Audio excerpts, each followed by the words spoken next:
Wow, that is quite the shock. It's been in the safety deposit for like 20 years.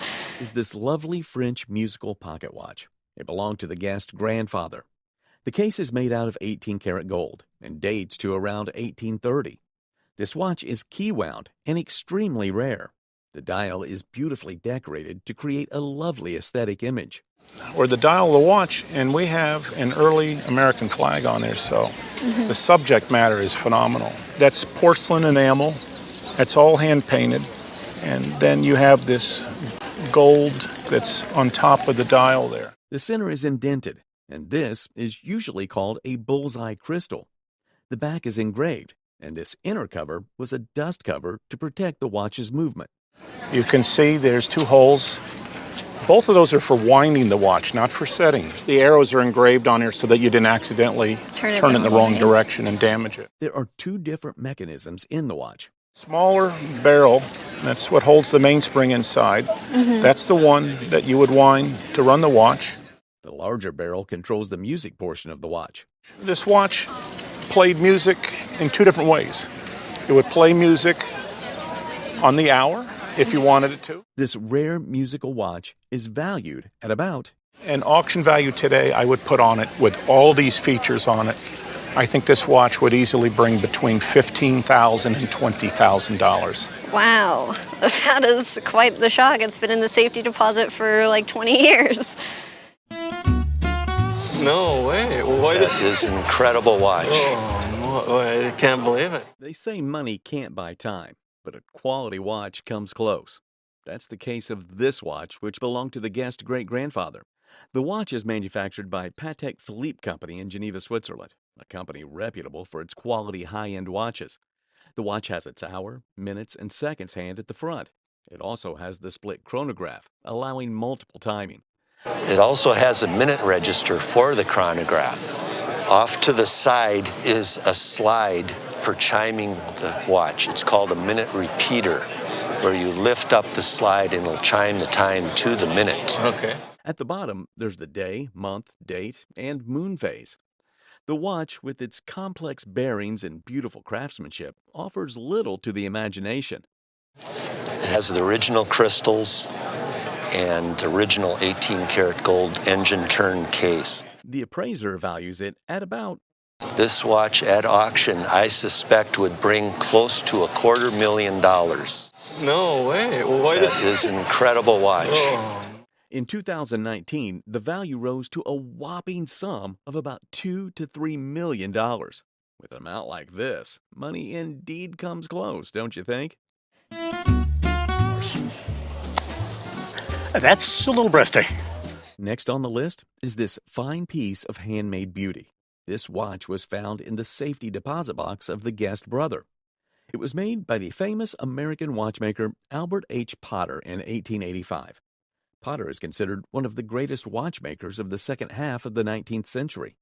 This watch is made up of an 18-karat gold case. The movement is beautifully jeweled. One special feature of this watch is its non-conventional lever escapement. It's not a normal lever escapement that would go tick-tock like watches do when you listen to them. This particular watch, if you listen to it ticking, you just hear going tick, tick, tick, tick, tick. The reason is this is a chronometer escapement. It's meant to be the most accurate timekeeping device made at the time. It also has a helical hairspring instead of the common spiral-shaped one. This was only done in really high, very accurate, high-quality watches. This rare watch, with its unique design, is valued at about... With your watch today at auction, $20,000 to $25,000. That's a little breathtaking.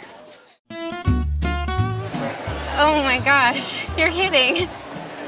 No. Wow. Another on the list is this lovely timepiece. Regarded by the guest as a special watch, as it was a gift from her father, this 18-karat gold pocket watch was made by Smith & Son, a famous watchmaking company in London. Made watches for the British royalty. They made them for the Admiralty, for the Navy. They were very famous for making chronometers and very accurate timepieces. They were also made watches for the King of Spain. Like every other watch, there is the minute and hour hand. It also has a constantly running second hand and a power reserve or winding indicator. And basically it would tell you how much time the watch had left before it would stop ticking, so you would know when to wind the watch. Oh. The case is made of 18-karat gold and made by the English case maker Frederick Toms. There is a unique feature of this particular watch. At the back is the escapement of the watch. The escapement is of a special type known as a tourbillon. And what it was made for was to counteract the effects of gravity on the watch. When a watch lays flat, gravity is pulling on it and it can affect the timekeeping of it. It was thought if the escapement was constantly revolving, gravity would never be pulling on it in one particular direction. And therefore, it would be of the utmost accuracy. These escapements are really incredibly rare. The watch also has the royal warrants of the King of Spain. And one other interesting feature on these watches is that it actually spun all the way around here. Your watch is hallmarked, and I dated them. The case was manufactured in 1904. At auction, this rare timepiece is valued at... This watch in the present market would retail between $40,000 to $50,000. Oh my gosh, you're kidding. No? Wow. I had no idea. This next piece is guaranteed to leave you amazed at its remarkable beauty and level of craftsmanship. This lovely Cartier gold bracelet watch belonged to the guest grandmother. The exquisite bracelet serves the dual purpose of being jewelry and also a timepiece. This piece was made by the French company Cartier in the 1950s. It's made of 18-karat yellow gold. It's quite beautiful. It has what's called a Jaeger cultra back wind movement. So to actually wind and set the watch, it is on the reverse. They were designed to look like bracelets. This is an exceptional piece of jewelry. But the craftsmanship of the bracelet is exceptional. It really is. So few of these were made originally, and the demand is very high. The appraiser values it at about... I think if it was to sell at auction, $15,000. Wow. Let me know in the comments what you think the watch is worth. And at the end, let's see who is closest. Next, we look at these beautiful lapel watches that leave plenty to the imagination. With its beauty and designs, one would think it was made only to be a clothing accessory. The guest got these lapel watches from her father's jewelry store in the 1900s. The turtle is made of 18-karat yellow gold and has a lovely chase. Chasing is a different form of engraving, and you see how they chased the feet over here. The relief and the detail, they just look so real. It also has a diamond and a Madeira topaz. They're all cut, and it's like a puzzle. They have to fit everything together, so there's a lot of labor in that. And then it's tied together with the little diamonds.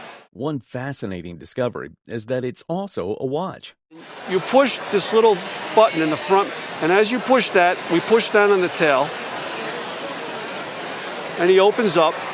The other piece is an Art Deco lapel watch, having a carved emerald serenaded with diamonds, black onyx, and enamel. Now, we looked on the back. We found hallmarks that identify it as being French. It is platinum, and you also have it accented by old mine diamonds. Turning it to the back reveals the lovely watch.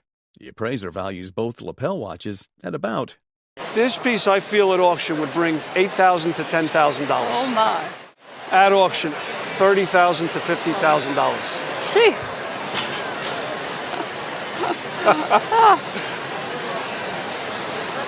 That's unbelievable.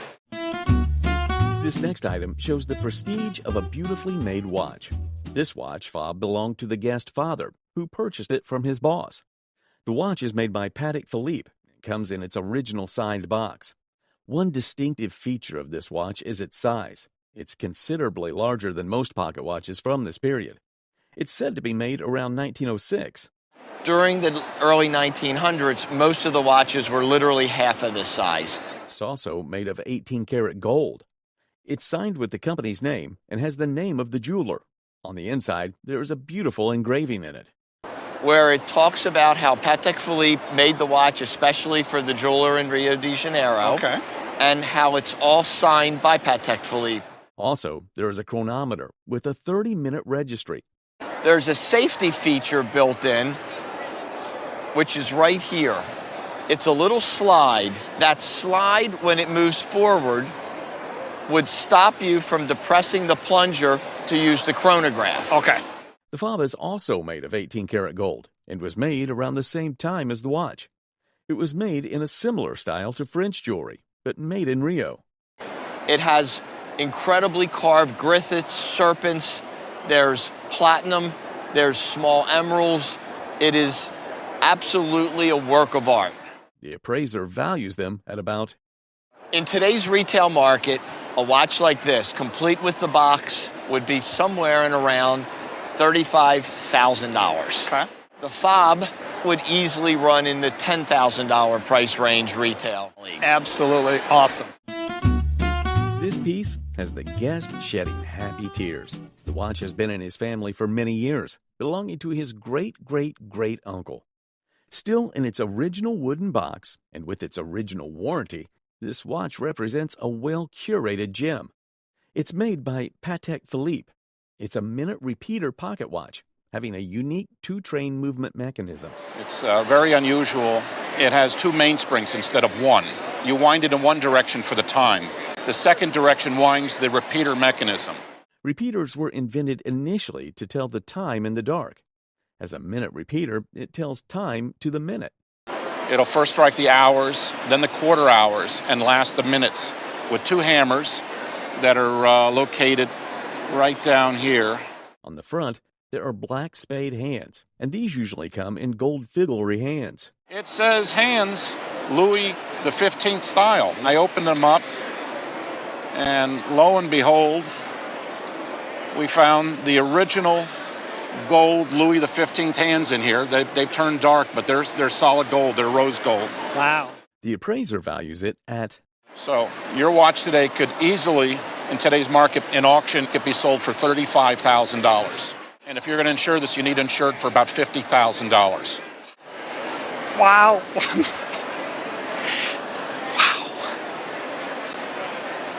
That's it. Wow. Excuse me. This next watch offers a fascinating story of its journey to the Guest family. The watch is believed to be once owned by Poncho Villa after he killed a man and took it from him. He then traded it for a car, and eventually the watch found its way to the Guest father. And he never would tell anybody what he paid for it. Now, I cannot prove any of this, and believe me, I've tried. The appraiser joins in the quest to authenticate the story. Well, let's take a look at the watch All right. and talk a little bit about what could be true about the story. It has the name of a jewelry store in Mexico City, La Esmeralda. It's made of 18-karat gold and rose diamonds. It also has a fob chain in 18-karat gold that also matches. The casework is French or Swiss, and the watch movement is a Swiss chronograph. Which means it has 4 separate dials on the front. It does moonphase. It counts off the days of the month. It has a stopwatch function that works by pushing this here. This lever makes it chime, which is sometimes called the blind man's function. People who couldn't see could tell the time by pushing this lever and counting the chimes. Oh, how interesting. It's made with a complex mechanism, as each dial has to have a separate part of the watch movement. It's enhanced by the fact that the materials in it are very, very high quality, and that the chain and fob match the watch and are original to it. The appraiser values it at about somewhere between $30,000 and $50,000. With suitable provenance, it could be of more value. Regarded as a masterpiece of horology by the appraiser, this lovely watch belonged to the Guest great-great-grandfather. This relative, in a letter dating back to the 1940s, states that he made this watch together with Jules Jurgenson. Jules was a preeminent watchmaker in Copenhagen from 1850 to 1890. This lovely watch comes with various features, including a perpetual calendar telling days of each month, and a minute repeater, chiming in succession to the nearest minute. Hour bells, then quarter hour bells, and then minute bells. Okay. It also has a moonphase and a chronometer. The case is made out of 18-karat gold. It's a hunting case. When you open the watch up in the back, there's an exhibition cover, which then shows the entire movement. The appraiser faults certain parts of the letter. The letter says that the watch was 140 years old when the letter was written. The watch, though, was probably produced between 1880 to 1890. Okay. So if it was written in the 40s, then the watch was about 60 years old. This throws considerable doubt on the story's authenticity. This watch, as it is, without provenance, is valued at about $25,000 to $30,000. It probably would be worth spending a little money and having an expert watchmaker disassemble the watch to see if there is anything underneath the dials. Finding the mark of Jules Jurgenson could double the worth of the watch. This next piece reflects times during the Civil War. The first watch is a commemorative watch that Henry K. Burgwin's mother had commissioned after the war. Gruen was commissioned into the Confederate Army and rose to the rank of full colonel at the age of 21. Affectionately known as the Boy Colonel of the Confederacy, commanded the 26th Regiment that went to battle in Gettysburg. The 26th suffered great casualties. He fell leading his men and holding the flag. On the other side, there's an inscription which commemorates his bravery at the Battle of Gettysburg. This watch is of English origin and made by the watchmaker Roadshow, who was one of the best watchmakers at the time. This other watch is of Swiss origin, and it has an enamel portrait on it. It's one of the earliest watches that you would find that you could actually wind without a key. These watches were state-of-the-art and expensive when they were new. They're of significant interest to Civil War enthusiasts. The appraiser values them at... Value the first watch at about $10,000 and the other watch at about $15,000. Well, that's good. We return to pocket watches with these lovely gold hunter-cased pocket watches. These watches belong to the guest's son-in-law, who was a passionate collector of pocket watches while he lived. These watches were made by E. Howard & Company. Edward Howard was an important figure in American watchmaking. These are both beautiful examples of American gold work, but they're also industrial design at its very, very best. They both date to the 1880s. When you went to buy a watch back then, and these date from perhaps the 1880s or so, you could pick and choose a lot of the components of the watch. These are Howard movements, but in very special cases. On the right here is a box hinge multicolor case. It's a typically American case. If we open up the watch itself, we can see that it's a very fancy painted dial. This is an extra feature found in the watch. It is also decorated with diamonds. The other watch comes in its scallop shell case. We open it up, we can see it's got a black dial, which is very, very rare. The cases make them extremely desirable. Not only are the cases particularly heavy and well decorated, but they're in beautiful mint condition. They're two of the very best American watch cases you're likely to run across. At auction, they are valued at about... I would say that each of these watches, as a pre-sale auction estimate, should have an estimate of around $8,000 to $10,000. Next on the list is this beautiful handmade watch. This watch belonged to the guest's great-uncle. It's another of Patek Philippe's masterpieces. It's still in good original condition. This dial is in perfect condition. It's also got the originals, water-resistant crown, and it's got a screw back, which helps to keep water out. This watch represents Patek's first generation of self-winding watches. They were a little late developing this because they wanted to get it right the first time. Some of the other manufacturers... They were, however, not as efficient as Patek Philippe's watches. The rotor is made of 18-karat gold. This watch is in rare good condition and is valued at... At a collector show, a watch in this condition can bring in the $10,000 to $15,000 range. Oh my gosh, that's wonderful. Any kind of Okay, that's great news. I may start wearing it. I just might do that. This watch and chain have been in the guest husband's family for 3 generations, belonging to his great-grandfather. This relative received this watch as an appreciation for the job he did working in the mines. This beautiful pocket watch was made by E. Howard & Company around 1890. The chain and decorations on the case make it an interesting piece. The chain and the fob are made out of gold quartz. Watch chains like this are very desirable. This watch belongs to the class of watches called a box hinge hunting case watch. Typical American form with this extra metal at the top and the bottom to give it extra weight. At the center, there's this multicolored gold decoration, plus a diamond. This lovely watch is valued at... When you add all that together, this is probably something that you should insure for perhaps maybe $15,000 to $20,000. Oh. Well, it's like Christmas in July with me. We take a look at this exquisite work of art made by the company Tiffany & Company. This watch belonged to the guest's late sister. It's completely done in black enamel and covered all around with rose-cut diamonds. This watch is dated to around 1900. But for a lady's pendant watch to have lasted 120 years, give or take, and have no enamel damage or chipping is just a rare feat. It's like it was never used. The watch is also triply signed.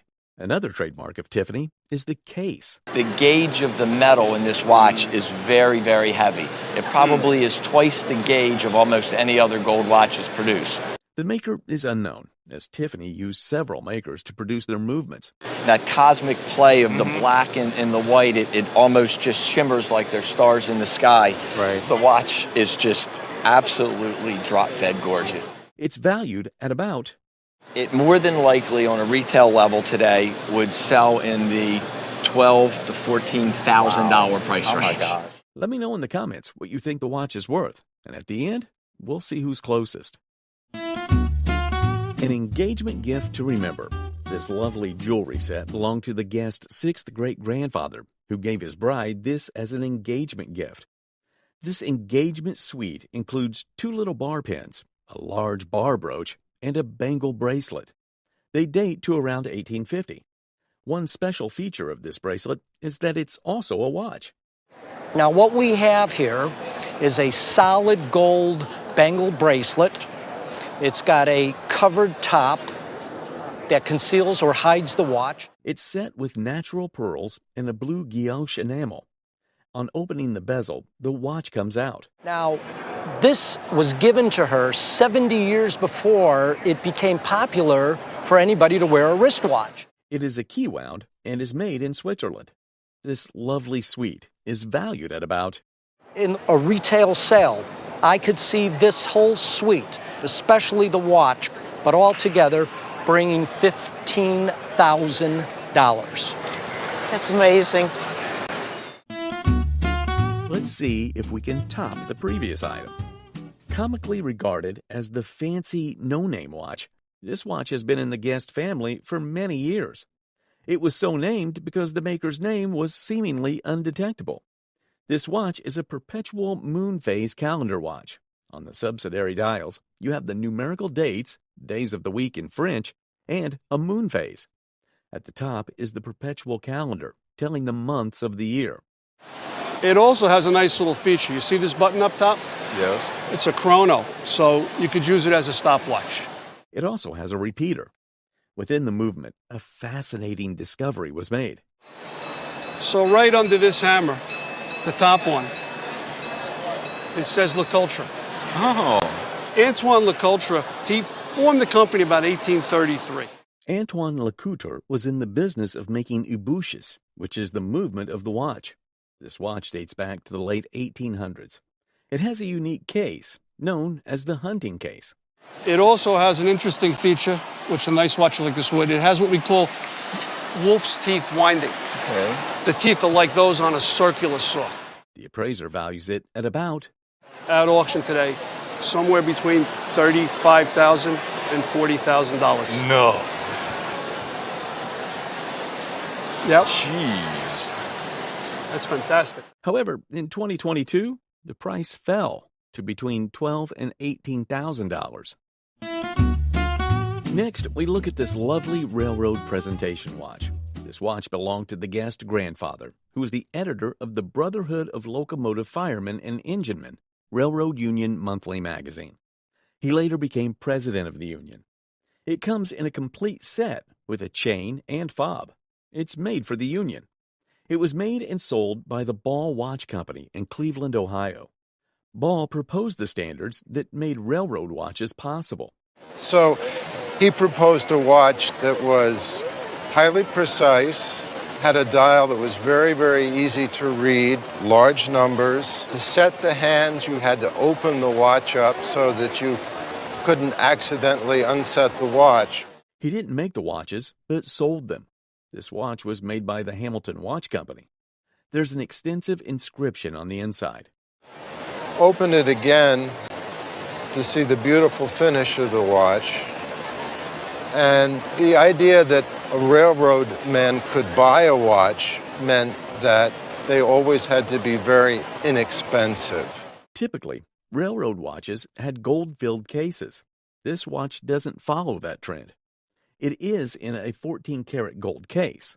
It also has the logo of the Brotherhood Union on the dial. On the other side, it is beautifully engraved. All these contribute to making it a special railroad watch. At auction, it's valued to be around. To a collector, as a group of railroad memorabilia, probably at auction, an estimate would be in the order of $12,000 to $15,000. Terrific. Yeah. The guest brings this watch belonging to her great-uncle, who was the Speaker of the Assembly in Wisconsin. This watch was given as an appreciation from his colleagues for the work he did. The watch was made by L.C. Grandjean, a fine Swiss maker. It's dated to around 1890. It is valued at a retail value of about... Retail value on this piece is going to be about $12,000. Oh my goodness.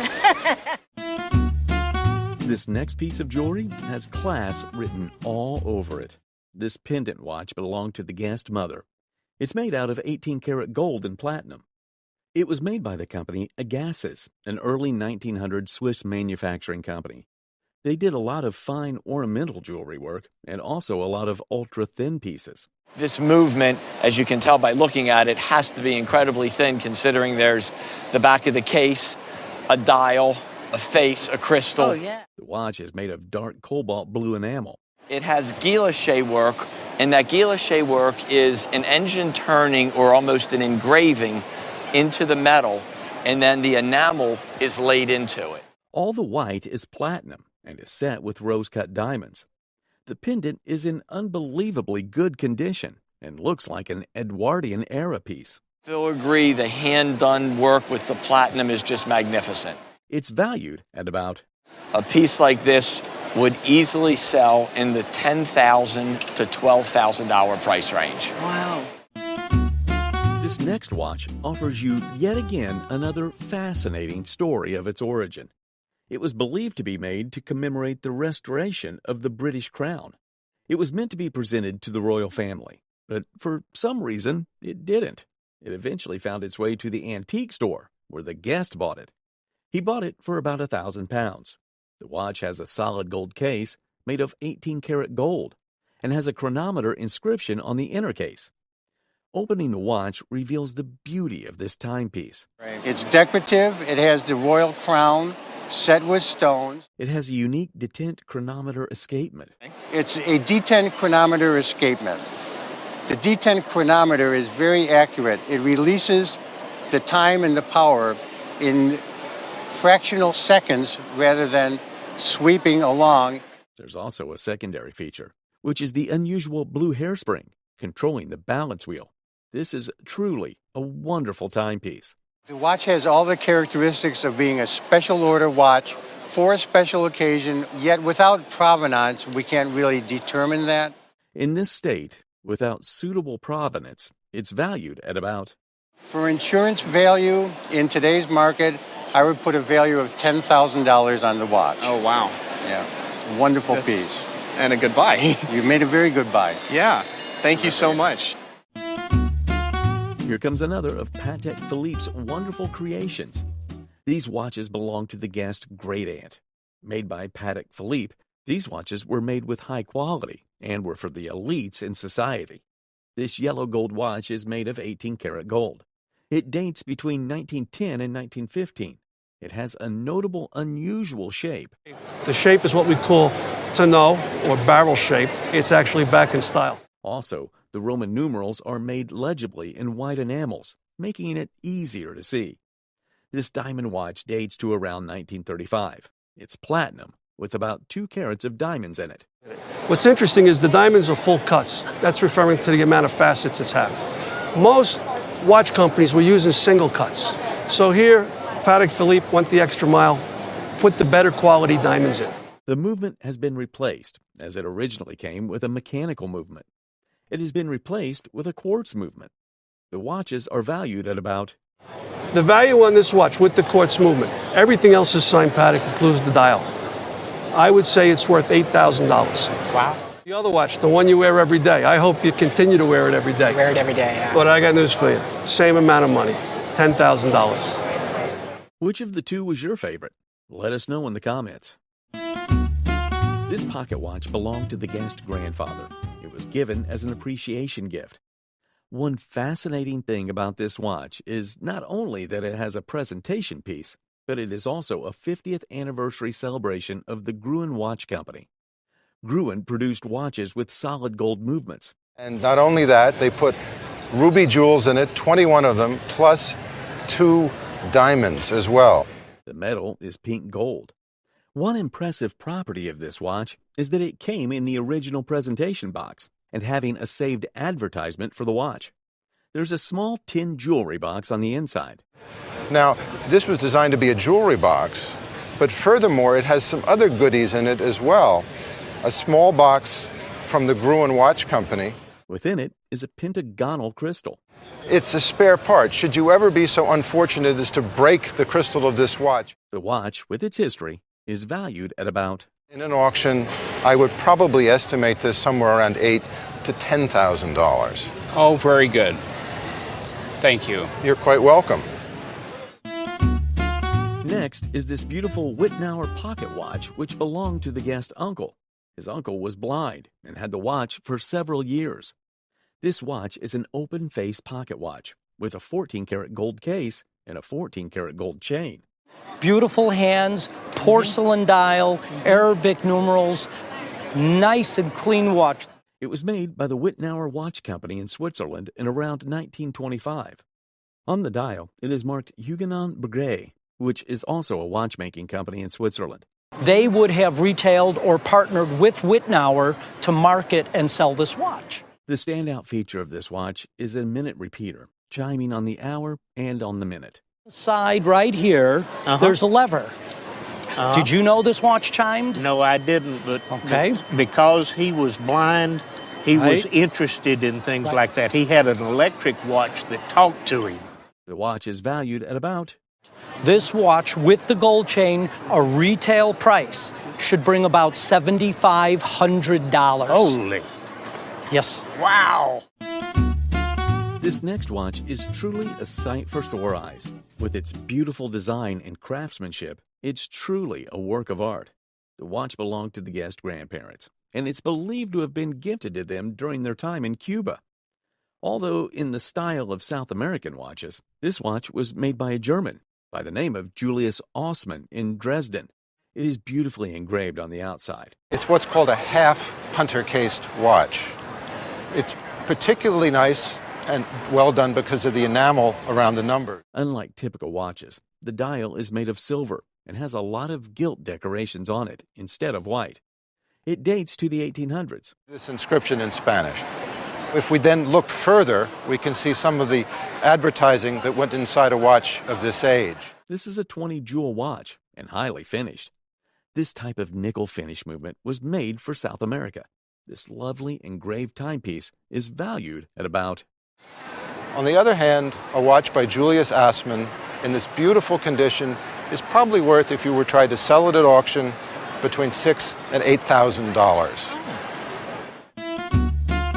This pocket watch was purchased by the guest father at an estate sale in the 50s. It was made by the Waltham Watch Company in Waltham, Massachusetts. And Waltham made a lot of watches, but this is the highest grade watch that they ever made. It's called the Premier Maximus. Watch movements were sold separately from the cases, and they all came with a power reserve indicator. The case was made by the Wadsworth Case Company. And your case is a very rare case because it's an 18-karat white gold. So it's quite an unusual model. It's made in 1908, and it's in excellent condition. At auction, it's valued at about... This watch at auction would easily bring between $5,000 to $6,000. Wow, that's very nice. Next on the list is a 1943 black dial bubbleback Rolex. This watch was bought by the guest husband for $60 from a colleague in the 80s. The watch is made of pink gold and has an automatic movement. It was designed in 1933. It was revolutionary. They waterproofed it. They designed it to be worn every day, be a workhorse, and this watch really is. You can still today service this watch and it will run probably for another 50 years. It has a rare black dial. A lot of the dials were white, stick figures, kind of plain. This has luminescence, and there weren't many black dials, and most of them were refinished. The watch still has the original dial. The numbers have radium on them. They're radioactive. Wow. So they probably burned off the hands, and they painted them. The case is made of 18-karat gold with a steel back. In its rare original state, this watch is valued at about... Probably a retail value is about $5,000. Whoa. Yeah. Wow. This beautiful watch was given as appreciation for the work done by the guest husband's grandfather in South Carolina. It was made by Patek Philippe. It is made of gold and enamel. You can see that the dial has Arabic numbers that are made out of gold on a silvered metal dial, and then it's surrounded by chasing and enamel. It's dated to be around 1928. On the inside is a beautiful nickel-finished movement. The seal from the Geneva Observatory indicates that the watch is a chronometer. It has a beautiful chain, gold, enamel, that matches actually the gold and enamel work on the side of the case. And quite commonly you'll see a fob on the other side, or in this case, a very nice gilt metal pocket knife. This is a truly beautiful piece of jewelry. It's valued at about... If you were thinking about replacing this watch, going to a store and finding another one, you would probably spend over $5,000 to replace it. $5,000? Yeah. This next watch showcases a high level of expert craftsmanship and ingenuity. It belonged to the guest uncle. Looking like a $20 St. Gaudens gold piece, this piece offers a fascinating mystery. Most people would leave it at that and say, gold coin. However, you know the little secret that it opens up, and inside is a little watch. This watch was made by the company Favra luba in Switzerland. They're famous for making watches of this kind. The appraiser talks about the fascinating production process. And what's interesting about these watches, you had to ruin 2 coins to make one piece because of the milling to make the door and the bottom plate. This incredible piece is valued at about... As a watch, about $5,000. Oh my goodness. I think this has been my favorite watch. Which one do you like best so far? Let me know in the comments. Another railroad watch makes the list. This watch belonged to the guest great-grandfather. It's a ball watch, and it was sold by Webb-C Ball Company. It was, however, made by the Howard Watch Company, like the earlier railroad watch. One interesting thing about this watch is the ORC logo, which stands for Order of Railway Conductors, a fraternal organization. These watches were made around the early 1900s. The beautiful part of ball watches is the finishing of the watch on the inside. And we can see the beautiful finishing that they have of the metal. It has 17 jewels. Each jewel is set into a little gold cup that has a precision device that helps regulate the watch. This is a very special watch, as it's one of the 70 watches Howard made for the Railway Conductors Union. In its condition, it's valued at about... An auction estimate for this watch would be probably $4,000 to $6,000. That's still unbelievable. The watch with an unusual portrait dial. The guest bought the watch at an estate sale after liking the unusual portrait on the dial. The watch, which dates to 1905, is a minute repeater, meaning it chimes to the hour and then to the minute. The appraiser values it at about... Probably bring, in the retail world, somewhere in the $4,000 price range. Amazing. One heck of a good find, right? A hidden treasure. This next watch was found inside a locked file cabinet of the guest's wife bought at a thrift shop. The cabinet cost them around $20. This beautiful watch dates to around 1865. It's made of 18-karat gold, and the dial is incredibly detailed, being a multicolored gold dial. The case is also very well decorated, with the edges and bands. This watch is made by George Reynolds in Liverpool. Its back is made with a lovely engine turn reverse.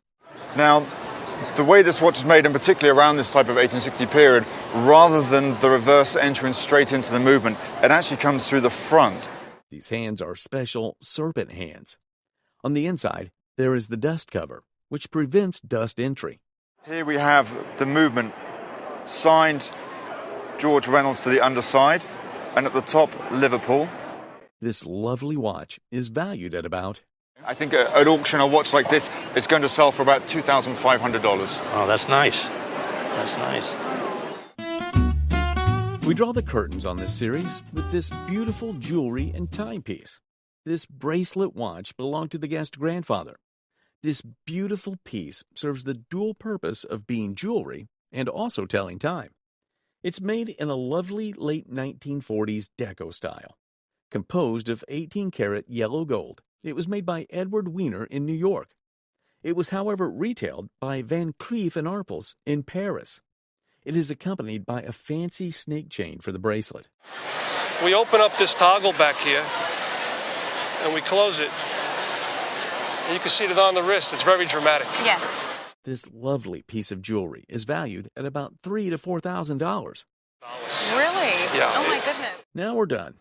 Let's now see which was your ultimate favorite piece, which had you surprised about its worth, and which didn't you like. They say money can't buy time, but a quality watch comes close. That's the case of this watch, which belonged to the guest's great-grandfather. The watch is manufactured by Patek Philippe Company in Geneva, Switzerland, a company reputable for its quality high-end watches. The watch has its hour, minutes, and seconds hand at the front. It also has the split chronograph, allowing multiple timing. It also has a minute register for the chronograph. Off to the side is a slide for chiming the watch. It's called a minute repeater, where you lift up the slide and it'll chime the time to the minute. Okay. At the bottom, there's the day, month, date, and moonphase. The watch, with its complex bearings and beautiful craftsmanship, offers little to the imagination. It has the original crystals and original 18-karat gold engine turn case. The appraiser values it at about... This watch at auction, I suspect, would bring close to $250,000. No way. Well, that is an incredible watch. Oh. In 2019, the value rose to a whopping sum of about $2 to $3 million. With an amount like this, money indeed comes close, don't you think? I am serious. I think I better take the $10 tag off. I cannot believe it. A chance encounter at a house sale led to the discovery of these exquisite red vases, initially admired for their beauty rather than their potential value. The guests spotted them on a windowsill, where the sunlight highlighted their elegance. Intrigued, they picked up the vases and noticed the signature Tiffany inscribed on them. Purchased for a mere $10 each, the guest was initially unsure. I don't know whether they're really Tiffany or not really Tiffany, but I thought they were very pretty red vases that I needed for flowers. Upon closer inspection and comparison of the signatures, it was confirmed that these were indeed Tiffany vases, a rare find in such a setting. Despite the suspicion that arises when finding high-end pieces at a bargain, these vases turned out to be genuine Tiffany pieces, valued between $10,000 to $15,000 for the pair. I am serious. I think I better take the $10 tag off. I cannot believe it. This unexpected discovery highlights the guest's keen eye for recognizing beauty and value in unexpected places. Nice. That's very nice. He's local to Newport. Local? Yeah. Right. Okay. Yeah. It's nice to have something right here at home. Two pieces of artwork were discussed on the show. They belonged to Jay Lee, a renowned comedy legend, who welcomed the appraiser into his house in Newport, Rhode Island. The appraiser noticed two artworks that were painted by artists from Newport. The first one was a pencil drawing by William Trott Richards, a late 19th century American artist known for his works in Rhode Island. The second piece was a painting by Bill Middendorf, a distinguished diplomat who served as Secretary of the Navy and an ambassador. Middendorf was a weekend painter and not a professional artist. The appraiser estimated the paintings to be around $1,300 to $1,700 at auction. Very nice. That's very nice. He's local to New Local. Yeah. Right. Okay. Yeah. It's nice to have something right here at home. The guest brought in 2 illustrations by her great-uncle John Vassos, a versatile artist who also worked in industrial design. Vassos was known for his Art Deco style, characterized by bold lines in shades of black, white, and gray. This illustration depicts dystopian scenes, reflecting the uncertainty and anxieties of the 1930s, a time marked by war, economic depression, and the rise of fascism in Europe. This illustration was from a book Vassos co-created with his wife called Ultimo, about people forced underground due to climate change, while this one, titled Island of the Dead, offered a thought-provoking commentary on death and societal decay. Vassos may not be a household name, but his industrial design work is widely recognized. He is credited with designing the iconic New York City subway turnstiles. Vassos' gray-tone gouache illustrations are particularly valuable, and at auction, the smaller illustration is valued at $6,000 to $8,000. And the larger, unpublished pieces? $8,000 to $12,000. Okay. This remarkable map of the United States, dating back to 1833, holds a unique and fascinating history. Originally found folded up in a family Bible, it's a rare and valuable piece of cartographic art. The map was part of a book designed to educate students about the geography and politics of the United States. Churchman's innovative approach included overlaying an image of an eagle over the map. The map's uniqueness is further highlighted by Churchman's artistic rendition of the eagle, with each state outlined and detailed. Even though he couldn't fit Maine into the map, he suggested that the citizens of Maine could see themselves as a liberty cap on the eagle's head.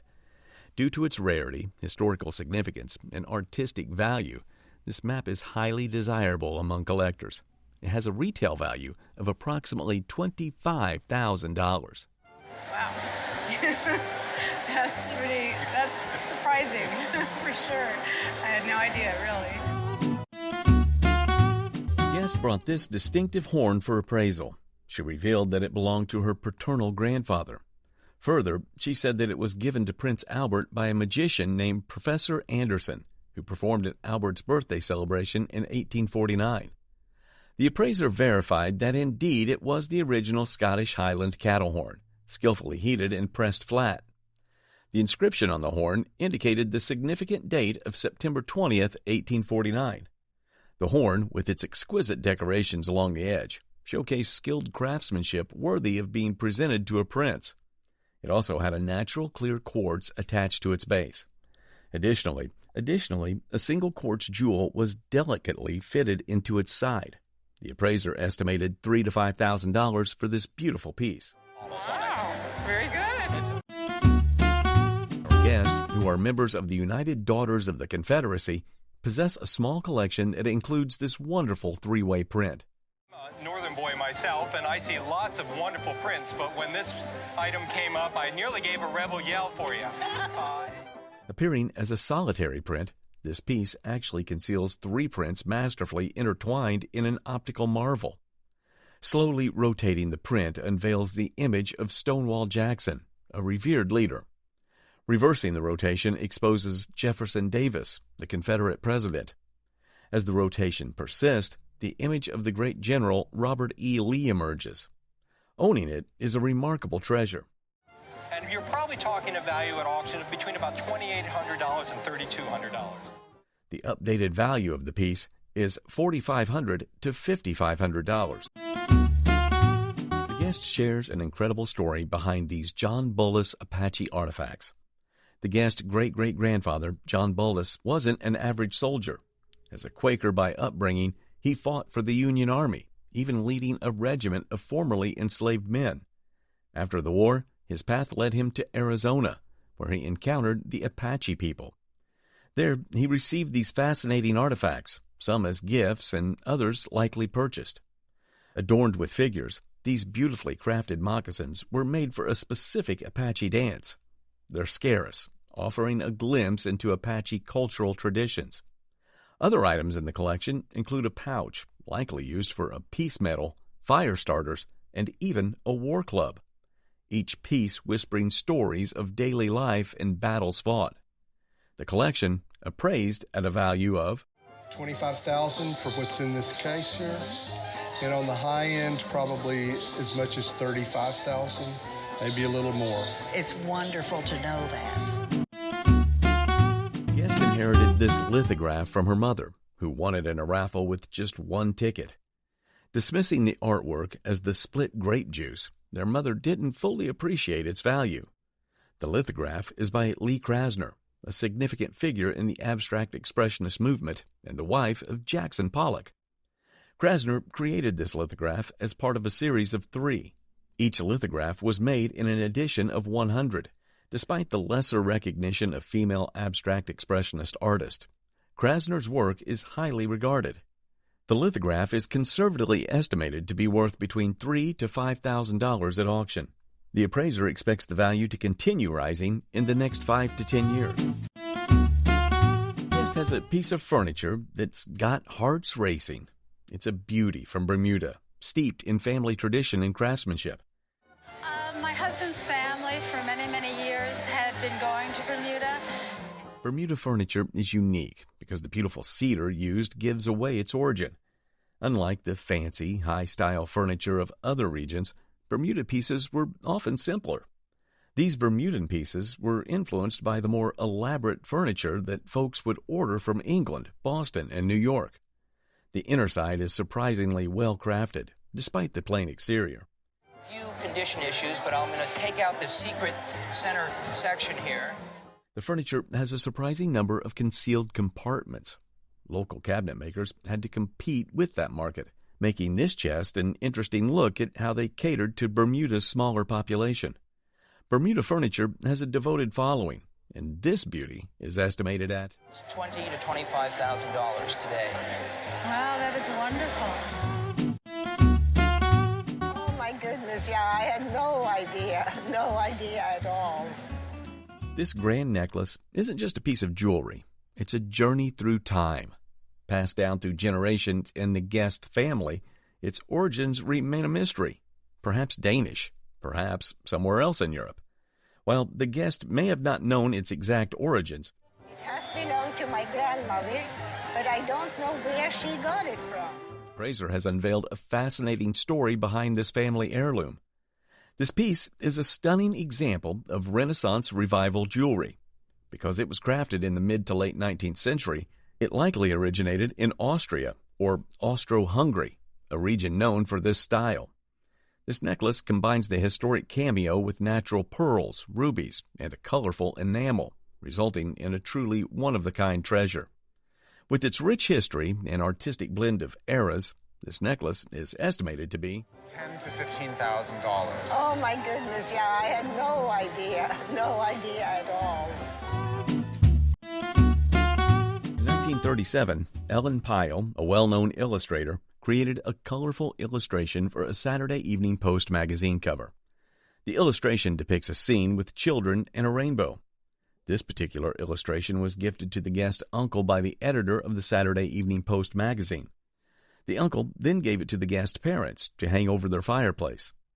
Ellen Pyle was a significant figure in the history of illustration, and her work is very collectible. She did about 40 Post covers, but only 1 or 2 have come up in the auction market. Noting also that the Saturday Evening Post is one of the most sought-after magazines for illustration art.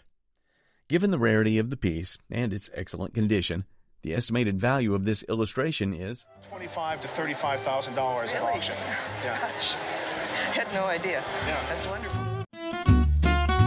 This plaster bust holds a profound significance for the Guest, as it is a portrait of his father created by Walter Hancock, a renowned sculptor and instructor at the Pennsylvania Academy of Fine Arts. The Guest's father modeled for Hancock while studying at the Academy. Walter Hancock's career spanned several decades, and he is particularly noted for his service as one of the Monuments Men during World War II. This bust, created in 1940, showcases Hancock's talent and attention to detail. Due to its historical and sentimental value, the bust should be insured for $2,500. Oh, wow. That's amazing. I had no idea. The piece serves as a remarkable tribute to both the guest father and the renowned sculptor Walter Hancock. You're kidding me. Amazing. Unbelievable. Yeah.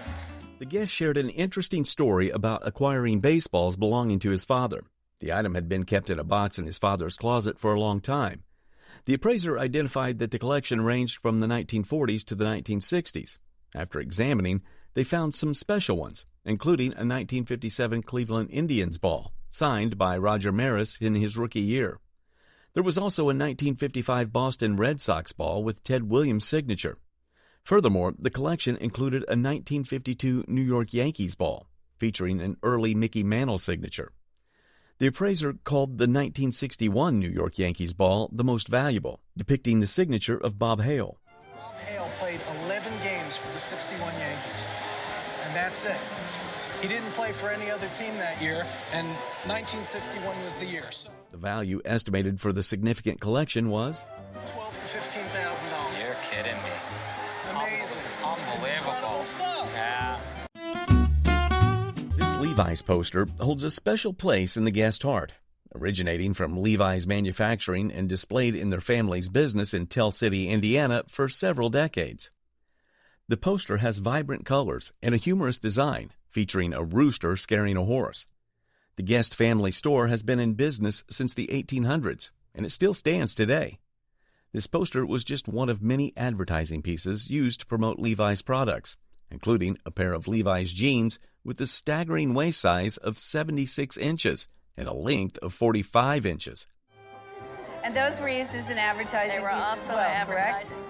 These jeans are a rare find, as most stores disposed of them after use. They are valued at approximately $1,200 for collectors. The poster, in excellent condition and from Berkeley, California, holds a value of $2,000. That's awesome. That's great. Both items are not only valuable collectibles, but also symbols of a rich family history in the retail business. The guest brought this item for appraisal, which he initially described as a brass bowl of Chinese origin. However, the appraiser identified it as a Chinese bronze vessel, specifically a censer used for ritual purposes, rather than a bowl. The censer bore a mark from the 15th century Ming dynasty. Da Ming actually means Great Ming. Xuande is the emperor's name, and then this is Nianzhi, which just means period made. However, it was actually produced towards the end of the 17th century.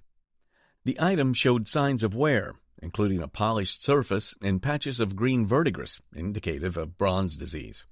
Despite these condition issues, the censer held significant value in the market, especially among collectors interested in Chinese antiquities. The appraiser estimated its auction value to be between $5,000 to $8,000. Be out of the question. Yeah, that's crazy. The guest inherited this large green ceramic dish from her great-grandfather, who was the French provincial governor of Cambodia and Laos. The dish had been in the family for generations, and there are two stories about its origin. One story is that it was unearthed and given to the governor by a government official. And it had originally been used as a dish for food for an emperor, and that it would actually change color if the food had been poisoned. It would. While the other story is that the dish is from China and dates to the early Ming dynasty, which is in the 14th century. It was made at the Jeju kiln site, which is now known as Hangzhou, and is a celadon, a type of green ceramic ware that was popular during the Ming dynasty. Celadons were often used in the imperial household. The large size, which is almost 18 inches in diameter, and good condition of the dish make it valuable. At auction, the estimated value of this is $15,000 and $25,000 at auction. Wow. That is very surprising. Wow. Well, I won't be leaving it in a drawer now. This guest brought to the show a Navy Colt pistol and two CDVs of Seth Kinman Colt, which he inherited from his father. Seth Kinman Colt was a famous chairmaker and a nationally recognized entertainer. The pistol was given as a present to him in recognition for his horn chair gift by President James Buchanan and was made of California gold, 36 caliber, model 1851, made in Hartford, Connecticut. What makes the piece spectacular is the wear and tear of the pistol and the inscription of President James and presentation date on the backstrap, which makes it look different from an ordinary well-worn gun.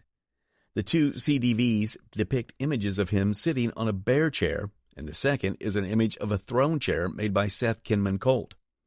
The appraiser values the two CDVs to be around $200 to $300, and the pistol is worth $50,000. Wow. Well, I won't be leaving it in a drawer now.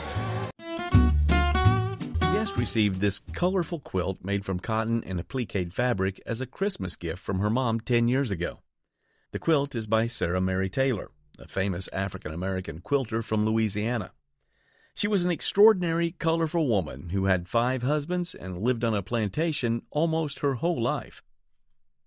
Sarah Mary Taylor was known for her colorful and powerful quilts, and she often used fabrics and cuts from magazines and newspapers in her appliques.